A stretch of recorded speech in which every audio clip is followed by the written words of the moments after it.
നല്ല അടിപൊളി അഭിനയമായിരുന്നു. പൃഥ്വിരാജിൻ്റെ അഭിനയമെല്ലാം ഗംഭീരമായിരുന്നു.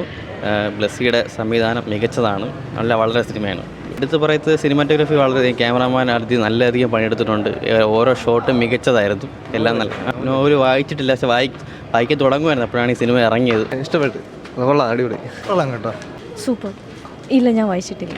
പറഞ്ഞു എന്ന് വെച്ചാൽ ഭയങ്കര ഒരു എക്സ്പീരിയൻസ് ആയിരുന്നു. ശബ്ദമില്ല, അത് കേട്ടിട്ട്. പടം നല്ല പടം.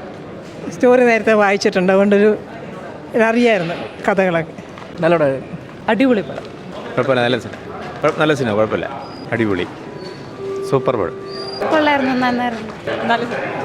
നല്ല പടമായിരുന്നു. പൃഥ്വിരാജ് നന്നായിട്ട് അഭിനയിച്ചിട്ടുണ്ട്. അടിപൊളി. ഹൗണ്ടിങ് ആണോ? നന്നായിട്ടുണ്ട് കേട്ടോ. കൊള്ളാം, നല്ല പടം. പടം സീൻ, ഡയറക്ടർ സീൻ, സിനിമാറ്റോഗ്രാഫി ഒക്കെ നൈസാ. കൊള്ളാം. പൃഥ്വിരാജ് തകർത്തിട്ടുണ്ട്. എല്ലാം സൂപ്പർ. കഷ്ടം തോന്നണം പൃഥ്വിരാജിൻ്റെ കാര്യങ്ങൾ കണ്ടിട്ട്. കഷ്ടം. നല്ല അഭിനയം, നന്നായിരിക്കുന്നു. വളരെ നന്നായിട്ടുണ്ട്. പൃഥ്വിരാജ് വളരെ ഭംഗിയായിട്ട് എടുത്തു പറഞ്ഞിട്ടുണ്ട്. 4 വർഷത്തെ അധ്വാനം അത് നമ്മൾ 3 മണിക്കൂർ കൊണ്ട് നമ്മൾ അനുഭവിച്ചു തീർക്കുകയാണ്. സിനിമയുടെ അനുഭവം ഇപ്പോഴും മനസ്സിൽ നിന്ന് മാറിയിട്ടില്ല. നല്ല രീതിയിൽ എടുത്തിട്ടുണ്ട്. പിന്നെ നല്ല ഇഷ്ടപ്പെട്ടു.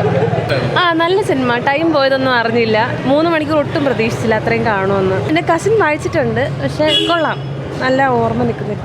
അടിപൊളി എക്സ്പീരിയൻസ് ആയിരുന്നു. നോവൽ വായിച്ചിട്ടുണ്ട്.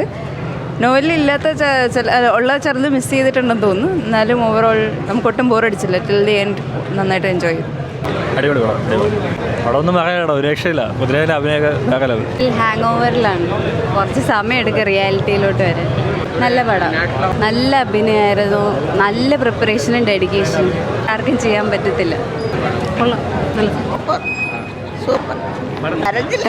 നമ്മുടെ കഥയെല്ലാം വായിച്ചിട്ട് പോയോണ്ടങ്ങനെ കരഞ്ഞു. നന്നായിരുന്നു. അടിപൊളി പടം. അടിപൊളി പടം, നല്ല രസമേ. പൃഥ്വിരാജിൻ്റെ വേറെ ലെവൽ അഭിനയം നമ്മൾ കാണാം. ഇത്ര നാൾ കണ്ട പൃഥ്വിരാജ് സെക്കൻഡ് ഹാഫൊക്കെ സത്യം പറഞ്ഞാൽ ഇറങ്ങിയ നജീബിൻ്റെ ഒക്കെയുടെ യഥാർത്ഥ മുഖം ഓർമ്മ. പുള്ളിയുടെ ഏറ്റവും നമുക്ക് ഇന്ത്യൻസ് ഡെപ്തായിട്ടുള്ള ഒരു സർവൈവൽ കാണിക്കാൻ പറ്റി.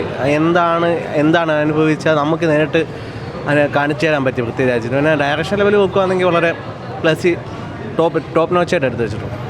പിന്നെ അതേപോലെ പാട്ടുകൾ